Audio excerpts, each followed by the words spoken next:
it's Jay Kitchen from jaysbeard.com. Thank you so much for joining us today. If you're just tuning in randomly and didn't see the thumbnail or the title of the video, it's all about my first cannabis arrest. Now, I say first cannabis arrest. I really didn't have any subsequent cannabis arrests. It was my first arrest period, my first contact with the criminal justice system. Let me set the stage a little bit. In 1973, I was 17 years old. It was my last semester of high school. I was graduating in January. So one Saturday night in September, like mid-September, 16th, 17th, something like that, I don't remember the exact dates, my friend Lee and I were asked by our mutual friend Chuck to take him back to college. Now, where I lived at the time was in Grand Rapids, Michigan. Our friend went to school at Hope College, which was about 25, 30 miles away from where I lived. And he didn't have his car. I think he was just starting his freshman year, I believe. I can't really remember. He was a couple years older than my friend Lee and myself. Anyway, we drove Chuck to school, dropped him off, blah-de-blah-de-blah. We're coming back. It's about,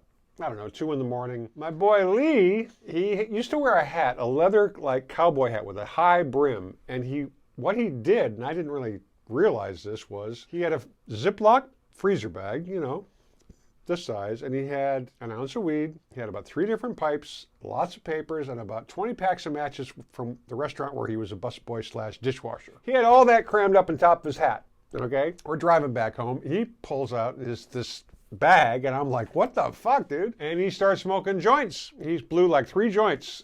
And I had all the windows open, and I was a little bit paranoid because it was Michigan. It was 1973. It's the middle of the night, and who knows, right? So we keep driving. I'm coming up to a light. It flips from green to amber, and I go through it. Well, this particular traffic light was about 3 blocks from the local sheriff's station. Who should be stopped at the red light, which turned to green? That was the friendly local sheriff's car. The police put on their whirlies, whatever you want to call them, the bubble gums. And you have to understand, this is Western Michigan, 1973, very, very, very little ambient light. So the only light on the road was the light from the police car headlights on us and obviously our headlights. Well, my boy Lee goes into extreme panic mode and he throws his bag out the fucking window. Ah, man. From the minute he did that, I knew we were toast. We pull over, the cops pull us out of the car, they're questioning us separately. Where'd you get the stuff from? You know, I'm like, I don't know what you're talking about. I don't know what you're talking about. Now, my buddy Lee is wearing a t-shirt with a picture of Smokey the Bear on it that says, "Prevent forest fires, eat your roaches." They find his bag in the side of the road, and I asked them where they were taking us, where they were taking us to jail, and they told me, and I said, oh, shit, my pop works there. And that got their attention really quickly. What does he do? What does he do? My father did a lot of forensic psychiatry, so he would be hired by the county to examine people who were raising, you know, mental illness as a defense, to give his opinion of them. He met some pretty creepy people. He definitely talked to a couple of serial killers. I don't really envy the stories that he heard from the various criminals that he had to do examinations on, but I digress. So they take us to the county jail, and they're sorting our shit out, and my boy Lee's got this pipe. It's a grass mask. I don't know if you know what that is, but it's basically a plexiglass kind of mold mouthpiece with a bowl at the end. So you light it and the smoke doesn't escape. And it was cute, pretty effective, but they had never seen that before and they were fascinated by it. So they're trying to figure out what cell to put us in, and they're like, well, we can't put him in this cell because the maniac is there. We're like, oh no! Well, we come to learn later on in the next week that a couple of our buddies from high school got arrested the night before, thrown in the cell with the maniac and got the shit kicked out of them. So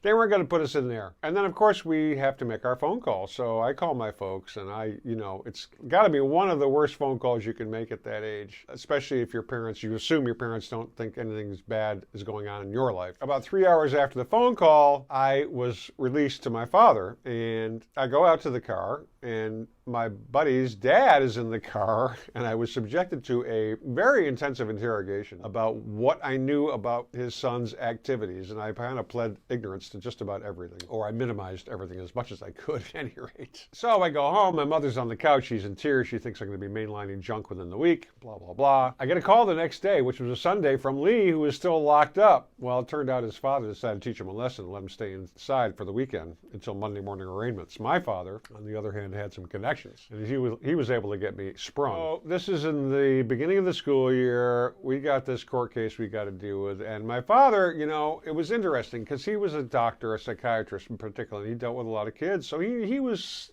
older. I mean, he was significantly older. At the time this happened, he was in his 70s. So if you can think about a 70-year-old man in 1973 finding out his son is like got arrested for weed, it's really not something you want to have to break down to your father or a parent in that situation, you know. But he was hip enough to know that it was not an unlikely thing that was going to happen to me, at least in terms of experimentation with cannabis, so I have to give him a lot of credit for that. He did not lose his shit, other than the fact that I actually got busted. He made me pay for my lawyer. Every single penny that my lawyer billed me, I had to pay, which was a kind of a good object lesson. He did not bail me out, per se.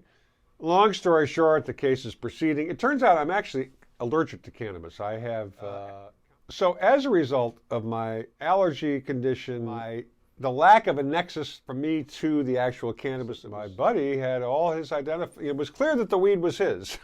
It came out of his side of the car, blah, blah, blah, blah, blah. And in addition to which, I was super sick. I had Crohn's disease, which I've talked about in another video. So that was like, I probably should have been doing more cannabis for my health, but I really wasn't, because access to it was really not that easy in Michigan, although obviously my boy Lee had his share. So I was an intermittent toker. I was not like deep into it at that point in my life. My case was dismissed. I was really lucky. My buddy, on the other hand, he had like a year's probation, I think. He had to report to his PO like every month, one way or the other, either by phone or in person. I can't remember. But we both survived. Postscript.